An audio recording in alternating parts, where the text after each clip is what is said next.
question is that the amendment be agreed to. I call the honourable member for Banks. Thank you, Mr Deputy Speaker.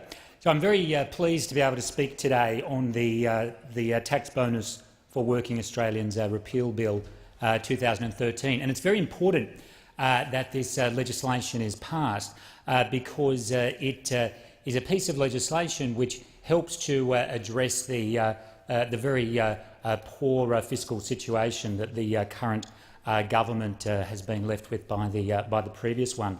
But I think it's important, before getting into the detail of this specific bill, Mr Deputy Speaker, to just reflect on the context, because really the context is very simple.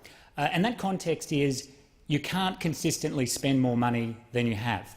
And whether it's a government or a household or a business, you cannot consistently spend more money than you have.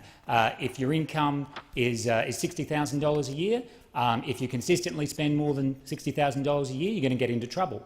If you're a small business and you're turning over, say, $2 million a year, if you consistently have costs of more than $2 million a year, you're going to get into trouble. And equally, if you're a government and you consistently, time after time after time, spend more than you take in, then you are going to get into trouble. And the Labor Party, of course, hasn't actually delivered a surplus budget when in power since 1989.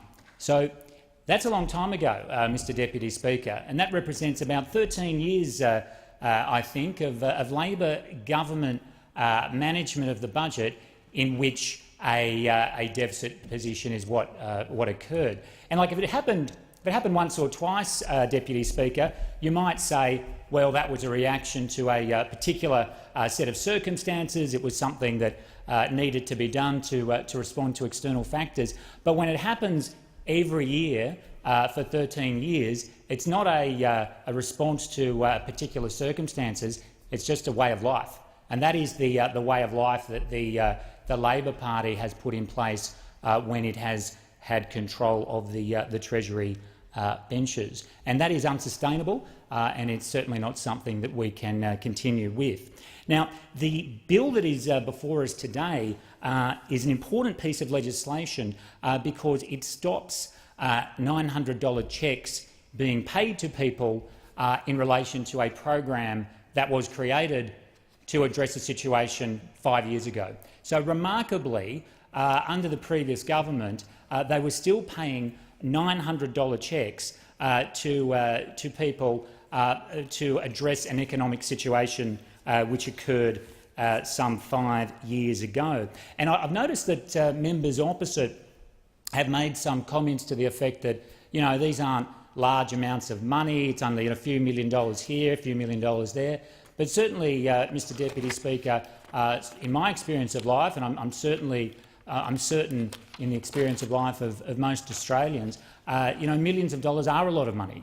They are a lot of money, and it is their money, because that money has been generated by their enterprise, by their hard work, whether it's their pay-as-you-go tax payments, whether it's company tax, capital gains tax, or all the other ways that Australians contribute revenue to this government.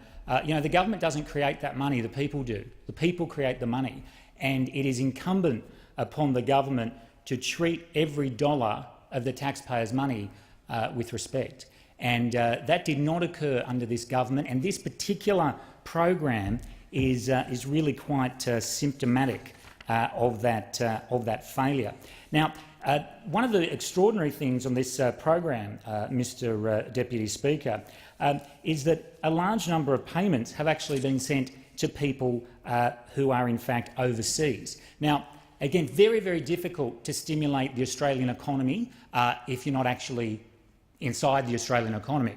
But what we've actually seen is 16,000 stimulus payments totalling about $14 million sent to people who aren't even here.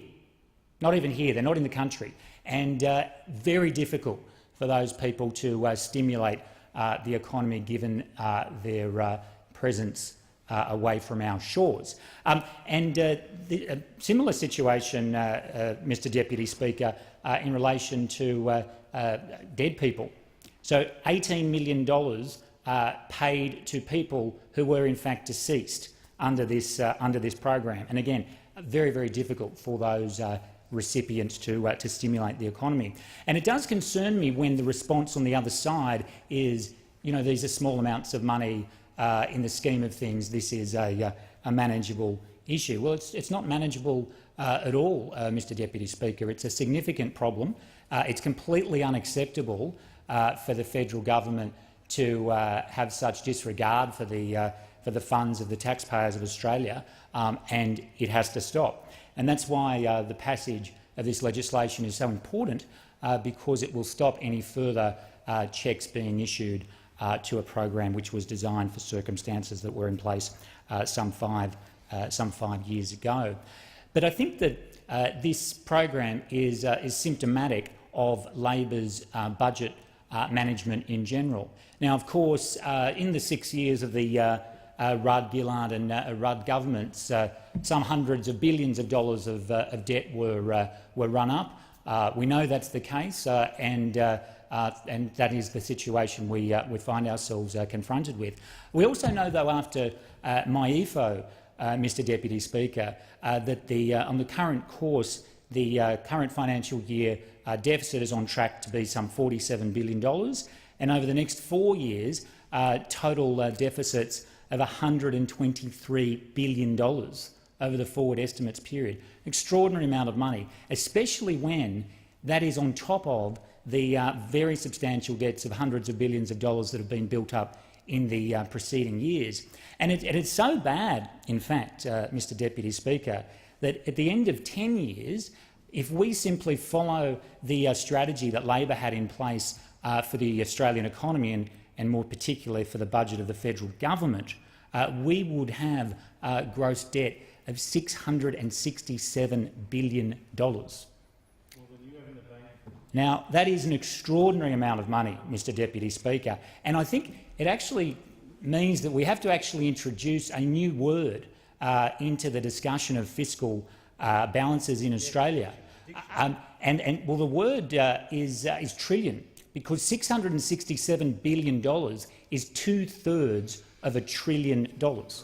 So the trajectory under Labor, Mr Deputy Speaker, if nothing changes, is a gross debt of some 2/3 of $1 trillion within a decade, $667 billion, and that's completely unacceptable to the Australian people, and certainly not something that this government will allow to occur. It's very important that we pass this bill as a clear message of the fact that there is a new set of management in town who have respect for the taxpayers of Australia. It's worth reflecting, Mr Deputy Speaker, on how we got here. How did we get to this situation? Because you do wonder, how could a government get the finances of the country into such an extraordinary situation? And sometimes the way of looking at that is in very large programs, and sometimes it's in small programs, because those small programs demonstrate an attitude, and they demonstrate a way of thinking about the budget, and they demonstrate that the previous government did not regard the money within the federal budget as dollars which must be protected because they've been created by the hard work of ordinary Australians, but rather as money to frankly be thrown around as the government saw fit. So, you know, we saw a big number of more than $6 billion in terms of a budget blowout in the border protection area, a failed humanitarian policy, and certainly a failed financial policy, $6 billion, the blowout under the previous government. And on the theme, Mr Speaker, of large amounts and smaller amounts, we should never forget that the previous government, as part of its supposed border protection policy, spent $2.1 million of Australian taxpayers' money on a shameful advertising campaign promoting its border protection policies. And you may recall, Deputy Speaker, that much of that money was spent on advertising FM country radio stations and suburban newspapers, many of which I suspect are not widely read by people smugglers, and yet the previous government was very, very willing to hand over that taxpayer money for its own political purpose, which is an outrage. The BER scheme, of course, has been well documented, extraordinary wastage there. And I think the BER scheme really shows the lack of, attention to operational detail, which we saw in the previous government. A press release-led strategy, Mr Deputy Speaker, when, of course, to run a significant government program, it's about the detail, it's about hard work, and it's about making sure that you get value for the taxpayer. And we did not see that at all in the procurement processes in the BER scheme, which were frankly all over the place and wasted an extraordinary amount of money. The NBN is another example of appalling financial management under the previous government. The strategic review, which was recently completed, identified a huge amount of wastage, which we saw on Labor's watch. Way behind schedule, way over budget. That's never a good combination, Mr Deputy Speaker, and that's what we saw time and time again with the NBN. We've seen tens of millions of dollars spent advertising the NBN to people who can't get it because it isn't available. We've seen money spent on advertising the NBN saying that it's free when it's not, and frankly an extraordinarily irresponsible carriage of public policy in that area.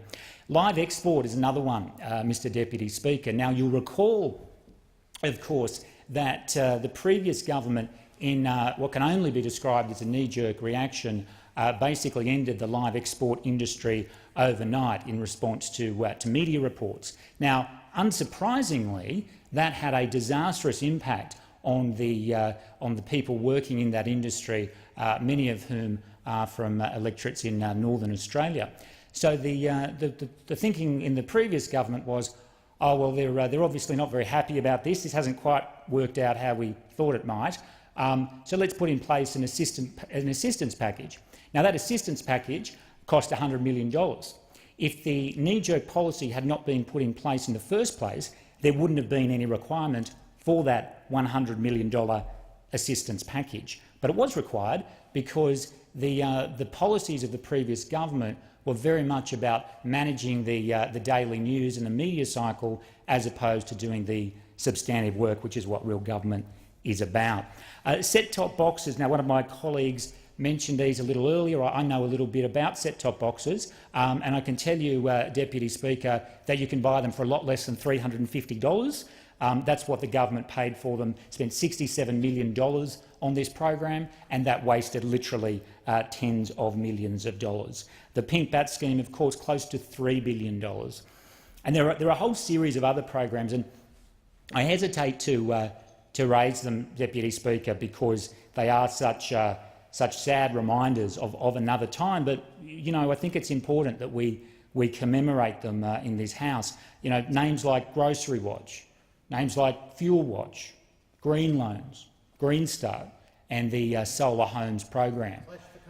Cash for Clunkers, indeed. The member for Kooyong brings my attention to that tremendously ineffective and expensive program. So a whole series, Mr Deputy Speaker, of extraordinarily bad programs, some very big, some smaller, but all consistent because all of them are showing a lack of regard for taxpayer funds. Now, well, pink bats, of course, up to close to $3 billion there spent on that program. Now, the legislation which we consider today will stop the issuance of cheques under the $900 program. That is exactly as it should be. This relates to a program which is more than 5 years old. If the average Australian was aware that the government was still mailing $900 cheques to people under this program, they would be absolutely outraged, and so they should be. And it is therefore extremely important that we do pass this legislation and repeal this bad practice which is in place now.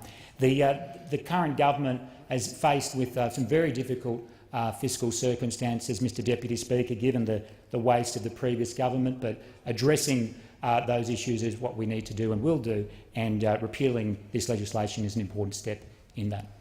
The Chair thanks the member for Banksford.